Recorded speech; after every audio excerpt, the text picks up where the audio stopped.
A 180-meter long train is running at a speed of 54 km per hour. ட்ரெயினுடைய length கொடுத்துருக்காங்க 180 meters, அதுதான் டிஸ்டன்ஸும் கூட. Speed கொடுத்துட்டாங்க 54 kilometers per hour. In what time will it pass an electric pole? A option. அதுக்கு கண்டுபிடிக்கணும். B sum வந்து a tunnel that is 540 meter longனு கொடுத்துருக்காங்க. First கொடுத்துருக்க data எழுதிடலாம். A sum. Length of the train கொடுத்துருக்காங்க. L.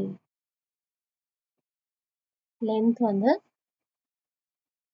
180 meter, which is also distance.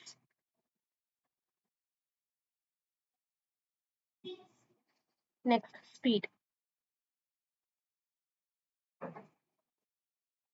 Speed வந்து 54 km per hour கொடுத்துருக்காங்க. நம்மளுக்கு தெரியும் 54 some number kilometer per hour இருந்து meter per second க்கு மாத்தணும் அப்படின்னா நம்ம என்ன பண்ணணும்? into 5/18. 54 into 5/18 மல்டிப்ளை பண்ணும்போது நம்மளுக்கு மீட்டர் per செகண்ட்கா கன்வெர்ட் ஆயிடும். ஸோ இதை நம்ம கேன்சல் பண்ணா 6 டேபிள்ஸ்ல போகும். 6 3s are 18, 6 9s are 54. Now again 3 1s are 3, 3 3s are 9, 5 3s are 15.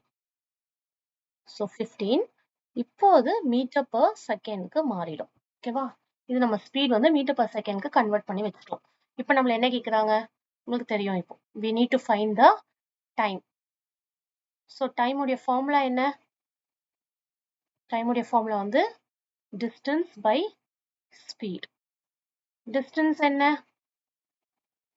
இங்க 180 மீட்டர் ட்ரெயினுடைய லென்த் தான் இங்க நம்ம எடுத்துக்கிற டிஸ்டன்ஸ். ஏன்னா it crosses an electric pole. Electric போலுக்கு லென்த் வந்து பெருசா இருக்காது. அப்போ அந்த ட்ரெயினுடைய லென்த் தான் நம்மளுக்கான distance.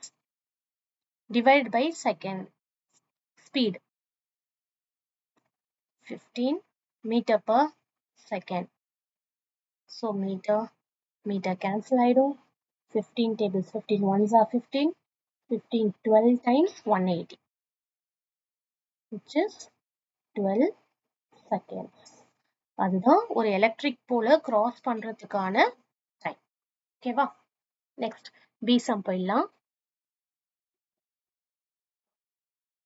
Same data 180 metre long train. ஆனா இங்க எலக்ட்ரிக் போலுக்கு பதிலா இங்க வந்து டனல் இருக்கு. இதுதான் டனல். டனலுக்குள்ள வந்து அதோடைய லென்த் வந்து 540 மீட்டர்ஸ்னு கொடுத்துருக்காங்க. அப்போ டோட்டலா டிஸ்டன்ஸ் என்னது? 180 மீட்டர் பிளஸ் 540 மீட்டர்ஸ். ஸோ அப்போ லென்த் வந்து இங்க மாறும். ஸோ இங்க லென்த் வந்து டோட்டலா 180 metre plus 540 metres.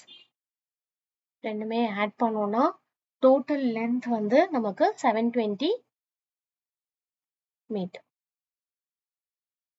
So speed என்ன? நம்ம ப்ரீவியஸா கண்டுபிடிச்சிருக்கிறது. இங்கே கன்வெர்ட் பண்ணி வச்சிட்டோம் இல்லையா? அது நம்ம ஸ்ட்ரைட்டாவே எழுதிக்கலாம். 15 meter per second already convert பண்ணிட்டோம். இப்போ டைம் என்னன்றதை நம்ம கண்டுபிடிக்கலாம். டைம் உடைய ஃபார்முலா டிஸ்டன்ஸ் பை ஸ்பீட். டிஸ்டன்ஸ்ன்றது 720 meters divided by speed is 15 meter per second. So meter cancel ஆயிடும். 15 ones are 15, 15ல 48 times 720. So total வந்து டைம் வந்து 48 seconds. ஸோ இதுக்கு டைம் எவ்வளோ எடுக்கும் அப்படின்னா 48 seconds தான் எடுக்கும். That's it.